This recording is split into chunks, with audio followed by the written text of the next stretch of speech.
සංසාරේ කවදනම් අපි ආයේ මිනිස්සු වෙලා උපදීද? මිනිස්සෙකුට ප්‍රියශීලී විදිහට කතා කරන්න පුළුවන් වෙන්නේ මිනිස්සු වෙලා ඉපදුනොත් විතරයි. අඬ දබර වෙන්න කෑකෝ ගහන්න ඒවට ඕන තරම් ආත්ම තියෙනවා. දැන් බල්ලෙක් තව බල්ලෙක් දැක්කහම මොකද කරන්නේ? අපි වගේ කොහෙද යන්නේ කියලා අහනවද? බුරාගෙන පනිනවා. හපන්ඩොට්ටු වෙනවා. මට කියන්න සත්ත්ව ලෝකයේ තුල සතෙක් තවත් සතෙකුට බය නැතුව ඉන්නේ මොන සතාද?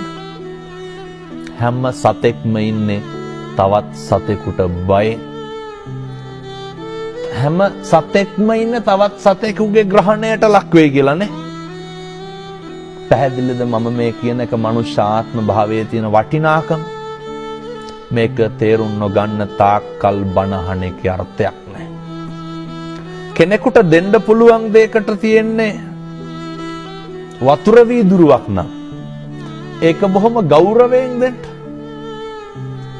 ඒක බොහොම ඕනෑකමින් දෙන්න.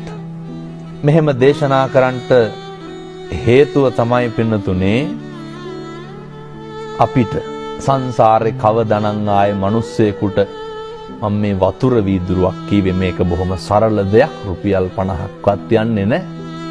කවදානම් ආයේ කෙනෙකුට වතුර ටිකක් දෙන්න. සමහරු කියනවා නේද ඔය වතුර ටිකක්වත් දෙන්නේ නැහැ උන්ට කියලා. කොහොමද මිනිස්සු එහෙම කියන්නේ? ඒ වැරදි අඩුපාඩු වෙන එක ඒ මිනිස්සුන්ගේ වැඩක්. හැබැයි සත්පුරුෂෝ විදිහට හැසිරෙන එක කාගේ වැඩක්ද? ඒක අපේ වැඩක්.